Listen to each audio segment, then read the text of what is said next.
வணக்கம். நம்ம சேனலுக்கு தொடர்ந்து ஆதரவளித்து கொண்டு இருக்கும் நல்ல உள்ளங்களுக்கு நன்றி. சப்ஸ்கிரைப் பண்ணி பார்த்து ஊக்கம் கொடுங்க. இப்போ நம்ம பார்க்க போகிறது டெல்லியில் 70 தொகுதிகள் மிக மிக முக்கியமான தொகுதிகளாக இருந்தாலும், ஏன்னா எல்லாமே தொகுதிகள் முக்கியமான நிலைமை இன்றைக்கி வந்துருச்சு. ஏன்னா ஒரு பக்கம் காங்கிரஸும் வேகம் எடுத்துகிட்டு இருக்குது, இன்னொரு பக்கம் பிஜேபி சொல்லவே வேணாம் எப்படி ஆட்சியை பிடிக்கணும்னு இருக்காங்க. பிஜேபி ஸ்ட்ராங் சங்கி, இவர் மைல்டு சங்கி. காங்கிரஸ் வந்து பொது உடைமை சித்தாந்தங்களையும், இன்னொன்று வந்து சமூக நீதியை காக்கக்கூடிய கட்சி. அது வந்து கிறிஸ்துவர்கள், இஸ்லாமியர்கள், பட்டியலின மக்கள், அந்த வாக்குகள். இப்படி போயிட்டு இருக்கும்போது இன்னைக்கு இருக்கக்கூடிய நிலைமையில் காங்கிரஸுக்கு பாரம்பரியமாக இருந்த பட்டியலின வாக்குகள் கிடைத்ததா, பொருளாதாரத்தில் பின்தங்கிய மக்கள் யார் ஆதரிக்கிறாங்க, இதெல்லாம் ஒரு கருத்து கணிப்பெல்லாம் வந்துட்டு இருந்தாலும் எல்லாரும் எதிர்பார்க்கக்கூடிய தொகுதி கெஜ்ரிவாலோட தொகுதி. கெஜ்ரிவால் தான் அடுத்து முதலமைச்சர். ஏன்னா முதலமைச்சர் அவர் தான் முன்னிறுத்துறாங்க. அவருடைய தொகுதி முக்கியம். அவருக்கு எதிராக பார்த்தீங்கன்னா காங்கிரஸ் வந்து ஷீலாஜிச்சரோட பையனை நிறுத்தியிருக்காங்க. அதனால் அது முக்கியமான தொகுதி. அதுக்கு இணையான முக்கியமான தொகுதி இப்போ இருக்கக்கூடிய சிஎம் ஆதிசி அவங்களுடைய கர்காலி தொகுதி. இந்த கர்காலி தொகுதி அப்படிங்கிறது ஒரு விஐபி தொகுதினே சொல்லலாம். ஏன்னா இந்த கர்காலி தொகுதியில் ஏற்று நிற்கிறது அல்கலம்பா. இவங்க யாருன்னா ஏற்கனவே காங்கிரஸில் இருந்தாங்க, அதுக்கப்புறம் ஆம் ஆத்மிக்கு போனாங்க, ஆம் ஆத்மிக்கு போயிட்டு அதுக்கப்புறம் காங்கிரஸுக்கு வந்திருக்காங்க. ஏன் ஆம் ஆத்மியிலேருந்து காங்கிரஸுக்கு போனாங்கன்னா, ஆம் ஆத்மி வந்து அவருக்கு வந்து எம்எல்ஏ பதவியெல்லாம் எம்எல்ஏ இது கொடுத்தாங்க, சீட்லாம் கொடுத்தாங்க. ஆனால் சட்டமன்றத்தில் ராஜீவ்காந்தி அவர்களுக்கு பாரத ரத்னாவை திரும்ப பெறணும்னு அரவிந்த் கெஜ்ரிவால் ஒரு உத்தரவை கொண்டு வந்தார், ஒரு மசோதாவை கொண்டு வந்தார். அதுக்கு எதிர்ப்பு தெரிவித்து இல்லை அது தப்பு அப்படின்னு சொல்லிட்டு மறுபடியும் தாய் கழகத்துக்கே போயிருக்காங்க. உண்மையிலே அவருக்கு ஒரு பாராட்டு. ஏன்னா மாற்றுக் கட்சிக்கு போனாலும் அவர் வந்து ராஜீவ்காந்தி மேலே பாசமாக இருந்திருக்கிறதுனால. இப்படிப்பட்ட சூழ்நிலையில் இன்றைக்கி வந்து கல்கலாயி தொகுதியில் என்ன நடக்குது? போன தடவை 11,000 வாக்கில் ஜெயிச்சிருக்காங்க நம்ம அதிஷி. ஆக்சுவலாக இந்த தொகுதியை பொறுத்த வரைக்கும் பார்த்தீங்கன்னா 3 பேர். பிஜேபியில் நிற்கிறவர் ரமேஷ் பிதூரி. இப்போ அவர் வந்து பிரியங்கா காந்தி கன்னங்களை போல மாற்றுவேன்னு ஒரு பெரிய சர்ச்சை கிளப்பினார். அதுக்கப்புறம் ஆதிசியோடைய பிறப்பை பற்றி சந்தேகம் பண்ணி அது ஒரு பெரிய சர்ச்சை ஓடிட்டு இருந்துச்சு. இப்படி சர்ச்சைக்கு பேர் போனவர், அவரை நிறுத்தி வச்சுருக்காங்க. இன்றைக்கி இருக்கக்கூடிய சூழ்நிலையில் வந்து என்ன நடக்கிறது? அதாவது பார்த்திங்கன்னா இன்றைக்கி வந்து ரொம்ப டஃப்பாக தான் போயிட்டுருக்கு. ஏன்னா 11,000 வாக்கு தான் மொத்தம். இந்த தொகுதியில் பார்த்தீங்கன்னா ஆண் வாக்காளர்கள் ஒரு 1,06,000 பேர், பெண் வாக்காளர்கள் ஒரு 87,000 பேர்.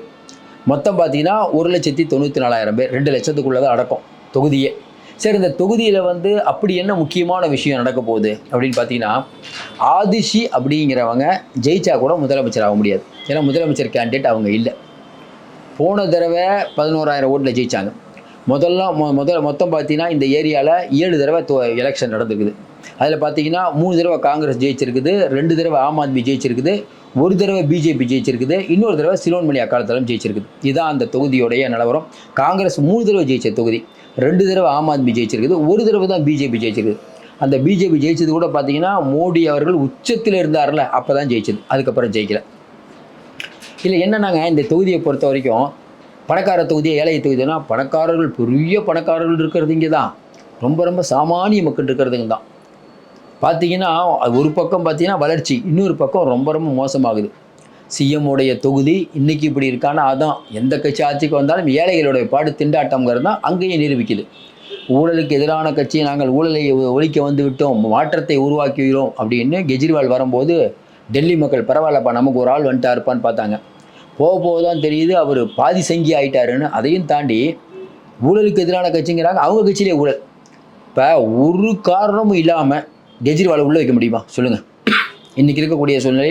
சரி, அவர் மட்டும்னா பரவாயில்ல, அவர் சஞ்சய் சிங்கு, மணிஷ் சிசோடியா, ஏற்கனவே ஒரு எம்எல்ஏ, இவ்வளவு பேரையும் உள்ளே வைக்கிறாங்க இடி அப்படின்னா நெருப்பு இல்லாமல் புகையாது. ஏதோ ஒரு விஷயம் மாட்டிக்கிட்டாங்க. அப்போ பெரிய அளவுக்கு இன்னொன்று எல்லாரும் இயற்கையிலே தெரியும், ஒரு கட்சி நடத்துறதுக்கு ஃபண்டு வேணும். நீங்கள் பஞ்சாப் எலெக்ஷனுக்கு எப்படி உங்களுக்கு ஃபண்டு கிடைச்சது? கோவாவுக்கு நீங்கள் போய் நட்சத்திர விடுதியில் தங்கினார் கெஜ்ரிவால். அப்போ அந்த பணம் வந்தது, அந்த பணம் யாருது? இப்படி பல கேள்விகள். அங்கே தெலுங்கு நம்ம சந்திரசேகர ராவ் பொண்ணு கவிதா அவர்களுக்கும் உங்கள் கட்சியில் இருக்கவங்களுக்கு என்ன கனெக்ஷன்? ஏன் மதுபான கொள்கையில் மாற்றம் தெரிவிச்சிங்க? எவ்வளோ விஷயம் இருக்குது. அதனால் இது வந்து இடி மேலே தப்பு தான். இடி மேலே நம்ம குறை சொல்கிறோம். ஆனால் இவர்கள் உத்தமர்கள் அப்படிங்கிறதுல 2 விதமான கருத்து. மக்களே ஒத்துக்க மாட்டாங்க. முதல்ல இருந்த கெஜ்ரிவால் இப்போ இல்லை. வரும்போது என்ன சொன்னீங்க? எல்லாரும் திருடர்கள். அதான் கெஜ்ரிவாலுடைய கோஷம். எல்லாரும் திருடர்கள், நாங்கள் மட்டும் யோக்கியர்கள். இன்றைக்கி பார்த்தா நீங்களும் 10ஓட 11 ஆயிடுச்சு. இதில் பார்த்தீங்கன்னா காங்கிரஸுடைய அல்கலம்பா 2014 அவங்க தான் இங்கே எம்எல்ஏ. அவங்களுக்கு காங்கிரஸ் சீட் கொடுத்தது. அதுக்கப்புறம் தான் இதுக்கு வராங்க, எங்கே பிஜேபிக்கு வராங்க. அல்கலம்பா வந்து காஞ்சி கவுத் அந்த அந்த தொகுதி தான் கேட்டாங்க. காஞ்சி கவுத் அதை கொடுக்கல.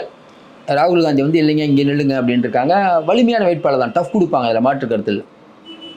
சரி, இன்னைக்கு இருக்கக்கூடிய சூழ்நிலையில் சாந்தி கவுச் அப்படிங்கிற தொகுதியில் ஏற்கனவே தேர்ந்தெடுக்கப்பட்டாங்க. அவங்க தான் அதான் கேட்டாங்க, அது கொடுக்கல. இந்த ரமேஷ் பிதோரி, நம்ம ஆதிஷி, அதுக்கப்புறம் அல்கலம்பா, இந்த 3 பேரில் இன்றைக்கி யாருக்கு வாய்ப்பு இருக்குது அப்படின்னு பார்த்தீங்கன்னா, இன்றைக்கி இருக்கக்கூடிய நிலைமையிலங்க, அதாவது காங்கிரஸ் வாக்கு நிறைய வாக்கு பிரிக்கும். ஏன்னா இண்டிவிஜுவலாகவும் அவங்க அந்த அம்மாவுக்கு அல்கலம்பாவுக்கு செல்வாக்கு இருக்குது. ஆதிஷி முதல்வர், அந்த முதல்வரையும் தாண்டி ஒரு பொம்மை முதல்வர். ஏன்னா அவரே சொல்கிறாரு, நான் வந்து ராமருக்கு பரதன் போல் கெஜ்ரிவாலுடைய இருக்கையை பாதுகாத்து அவர்கிட்ட கொடுக்க போகிறேன்ட்டு. ஏற்கனவே அங்கே இருக்கக்கூடிய துணைநிலை ஆளுநரோட சண்டை நிறையா நடந்துட்டு இருக்குது. ஆதிஷி அவர்களை பற்றியும் நிறைய விஷயம் வந்துட்டுருக்குது. அதனால் ஆதிஷி ஒரு ஸ்டார் அப்படிங்கிற கேண்டிடேட் இல்லை. முதல்வராக இருக்காங்க, அவ்வளோதான். ஓபிஎஸ் இருந்தாலும் அந்த அளவுக்கு தான், பெருசாக ஒன்றும் இல்லை. அப்போ ஒரு டஃப் ஃபைட்டாக இருக்குமானா கடுமையான டஃப் ஃபைட்டு தான். ஏன்னா இன்றைக்கி ஆதிஷிக்கு என்ன பிரச்சனைனா, அல்கலம்பா பிரிக்கக்கூடிய வாக்குகள் எல்லாமே ஆம் ஆத்மிக்கு போகக்கூடிய வாக்குகள்.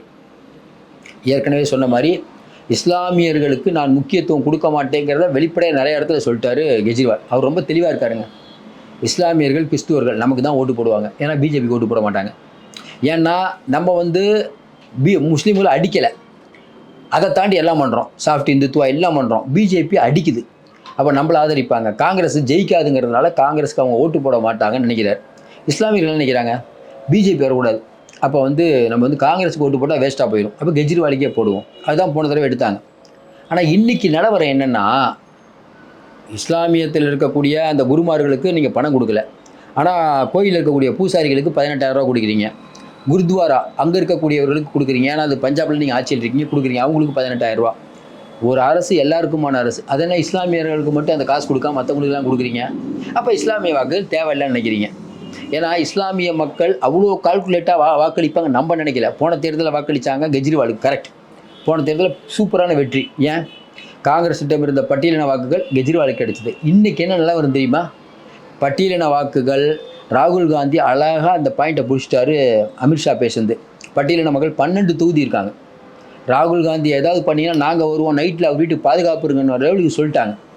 பட்டியலின மக்களுடைய வாக்கு கெஜ்ரிவாலுக்கு போகிறது தடுத்தோம். இன்னொன்று, பொருளாதாரத்தில் பின்தங்கியவர்கள் இன்னமும் அதில் 90% கெஜ்ரிவால்கிட்ட தான் இருக்குது. ஏன்னா இலவச மின்சாரம், ஏதோ ஒன்று அந்த மக்களுக்கு நிறைய இலவசத்தை கொடுத்து ஓரளவு அந்த வாக்கு வங்கியை தக்க வைக்கிறார். ஆனால் அதுலேயே ஒரு 10% சேதாரம்.